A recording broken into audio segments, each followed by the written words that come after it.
ఈరోజు మన రెసిపీ వచ్చేసి మిగిలిన అన్నంతోటి పునుగులు. ఈ పునుగులు చాలా రుచిగా, చాలా టేస్టీగా అయితే ఉంటాయండి. ఈ పునుగులు వచ్చేసి ఇంటిల్లిపాది అందరికీ నచ్చుతాయి. అంత టేస్టీగా అయితే ఉంటాయి. మనం ఇంట్లో అన్నం మిగిలినప్పుడల్లా ఇలా పునుగులు చేసుకోండి. చాలా రుచిగా, చాలా టేస్టీగా అయితే ఉంటాయి. ఇంకెందుకు ఫ్రెండ్స్ ఆలస్యం, ఎలా చేయాలో ఏంటో అనేది వీడియోలోకైతే వెళ్ళిపోయి చూద్దామా మరి. ఇంకా చట్నీ చేసుకోవడానికి ముందుగా ఒక మిక్సీ జార్ అయితే తీసుకొని ఇంకా అందులోకి వేయించుకున్న పల్లీలను అయితే వేసుకుంటున్నా. ఇంకా ఇందులోకి ఒక 2 స్పూన్ల దాకా పుట్నాల పప్పును కూడా వేసుకుంటున్నా. ఇంకా నేను ఇక్కడ ఇందులోకి కారం అయితే వేస్తున్నాను. మీరు కావాలంటే మిర్చి కూడా వేసుకోవచ్చు. ఇంకా ఇందులోకి రుచికి తగినంత సాల్ట్ని కూడా వేస్తున్నా. ఇంకా గ్రైండ్ చేసుకోవడానికి కాస్త వాటర్ కూడా వేసుకోవాలి. ఇంకా మూత పెట్టుకొని గ్రైండ్ చేసుకుందాం ఇప్పుడు.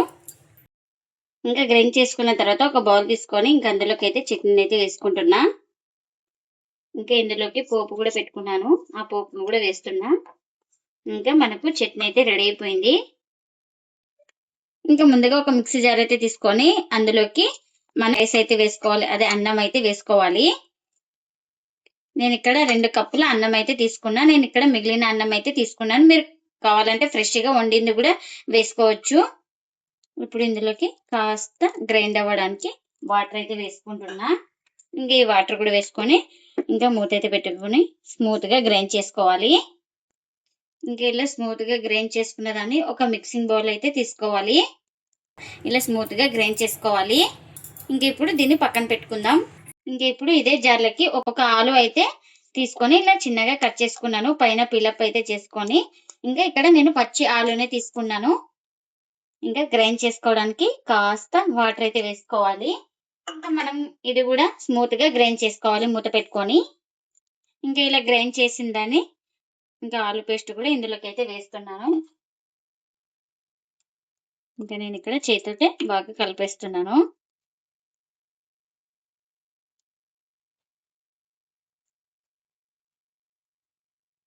ఇంకా ఇప్పుడు ఇందులోకి ఒక 2 స్పూన్ల దాకా బియ్యం పిండిని అయితే వేసుకుంటున్నా. ఇంకా ఇప్పుడు ఇందులోకి 1 స్పూన్ దాకా జీలకర్ర కూడా వేసుకోవాలి. టేస్ట్ అయితే చాలా బాగుంటుంది. అలాగే రుచికి తగినంత సాల్ట్ని కూడా వేసుకోవాలి. ఇంకా ఇలా చిన్నగా కట్ చేసుకున్న మిర్చి కూడా వేసుకోవాలి. ఇంకా చిన్నగా కట్ చేసుకున్న కొత్తిమీర కూడా వేసుకుంటున్నా.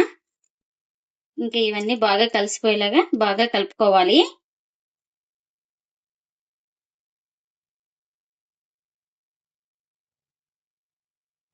మనకు పిండి జారుగా అనిపిస్తే ఇంకా కాస్త బియ్యం పిండి వేసుకొని కలుపుకోండి. ఇంకా ఇలా వచ్చే వరకు అయితే పిండిని అయితే బాగా కలుపుకోవాలి. నాకు ఇంకా ఒక 3 స్పూన్ల దాకా బియ్యం పిండి అయితే పట్టింది. ఇలా పునుగులు వేసేకి వీలుగా ఉండాలి చూడండి. ఇంకా ఇక్కడైతే నాకు పర్ఫెక్ట్గా అయితే సరిపోయింది. ఇంకా ఆయిల్ కూడా పెట్టుకున్నానండి. ఆయిల్ కూడా హీట్ అయింది. ఇలా చిన్న చిన్నగా పునుగులు ఎలా వేసుకుంటామో అలా చిన్న చిన్నగా వేసుకోవాలి. ఆయిల్ ఫుల్ హీట్ మీద అయితే ఉండాలి మనం ఈ పునుగులు వేసేటప్పుడు. చూడండి ఇలా చిన్న చిన్నగా వేసుకోవాలి.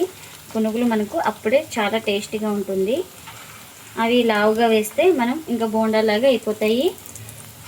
అందుకని పిండిని వదిలేటప్పుడే ఇలా చిన్న చిన్నగా వదులుకోవాలి ఆయిల్లోకి. ఇంకా ఇలా కడాయికి ఎన్ని పడితే అన్ని వేసుకోవాలి. ఇవి ఒక సైడ్ కాలిన తర్వాత మరోవైపుకి అయితే టర్న్ చేసుకోవాలి. ఇంకా ఇలా ఒక సైడ్ కాలిన తర్వాత మరోవైపుకి అయితే ఇలా మొత్తం ఇలా టర్న్ చేసుకోవాలి. మంటను అడ్జస్ట్ చేసుకుంటూ కాల్చుకోవాలి వీటిని. ఈ పునుగులను హై ఫ్లేమ్లో కాలిస్తే పైన కాలినట్టు లోపల పిండి ఉన్నట్లు ఉంటుంది. మనం మంటను లో టు మీడియం ఫ్లేమ్లో ఫ్రై చేసుకోవాలి. వీటిని అటు ఇటు తిప్పుకుంటూ ఇంకా అటు ఇటు తిప్పుకుంటూ మంచి గోల్డెన్ కలర్ వచ్చే వరకు అయితే ఫ్రై చేసుకున్నాను. ఇంకా ఇవైతే రెడీ అయిపోయినాయి కదా. ఇలా రెడీ అయిపోయిన వాటిని ఒక ప్లేట్లోకి అయితే తీసుకుంటున్నా. ఇంకా మనం ఎక్స్ట్రా ఆయిల్ అయితే తీసుకొని ఇంకా ప్లేట్లోకి అయితే తీసుకోవాలి.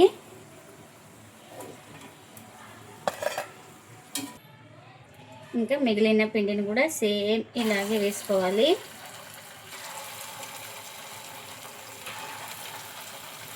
ఇంకా ఈ పునుగులకైతే వంట సోడా కానీ ఈనో కానీ ఏం అవసరం లేదండి. చాలా స్మూత్గా చాలా టేస్టీగా అయితే ఉంటాయి. ఎందుకంటే ఆలు వేసుకున్నాం కాబట్టి ఇంకా ఈనో కానీ వంట సోడా కానీ ఏం అవసరం లేదు మనకు. ఇంకా ఇవి కూడా ఒక సైడ్ కాలిన తర్వాత మరోవైపుకి అయితే టర్న్ చేసుకోవాలి. ఇంకా ఇలా ఒక సైడ్ కాలిన తర్వాత ఇలా మరోవైపుకి అయితే మొత్తం ఇలా టర్న్ చేసుకోవాలి. ఇంకా వీటిని కూడా అటు ఇటు తిప్పుకుంటూ బాగా కలర్ వచ్చే వరకు అయితే ఫ్రై చేసుకోవాలి వీటిని కూడా. ఇంకా ఎన్నైతే అన్నీ ఇలానే చేసుకోవాలండి. మిగిలిన అన్నంతో ఎంతో టేస్టీగా ఉండే పునుగులు అయితే రెడీ అయిపోయినాయండి. ఇవి మార్నింగ్ బ్రేక్ఫాస్ట్ గాను ఈవినింగ్ స్నాక్ గాను ఎలా అయినా చేసుకొని తినచ్చండి. చాలా టేస్టీగా అయితే ఉంటాయి ఈ పునుగులు. అన్నం వేస్ట్ చేయకుండా ఇలా పునుగులు చేసి పెడితే చాలా ఇష్టంగా తింటారండి. ఇంట్లో వాళ్ళందరికీ నచ్చుతుంది, అంత టేస్టీగా అయితే ఉంటాయి. ఇలా పిల్లలకి ఈవినింగ్ స్నాక్స్ గాను చేసి ఇవ్వచ్చు, చాలా టేస్టీగా అయితే ఉంటాయి. ఇంకా ఇందులోకి చట్నీ కూడా చేసుకున్నాం కదా, చట్నీ కూడా సర్వ్ చేస్తున్నా చూడండి, చూపిస్తాను. లోపల ఎక్కడ పిండి అయితే లేదు. ఈ పునుగులు చాలా టేస్టీగా అయితే ఉంటాయండి. మీరు కూడా తప్పకుండా ఒకసారి మిగిలిన అన్నంతో ఇలా పునుగులు చేసి మీకు ఎలా వచ్చిందో కామెంట్ అయితే చేయండి ఫ్రెండ్స్. ఇదండి ఇవాళ వీడియో. ఈ వీడియో కనుక నచ్చితే ప్లీజ్ లైక్ చేయండి, షేర్ చేయండి, కామెంట్ చేయండి, అలాగే లైక్ చేసి సపోర్ట్ చేయండి friends. Thanks for watching. Bye bye.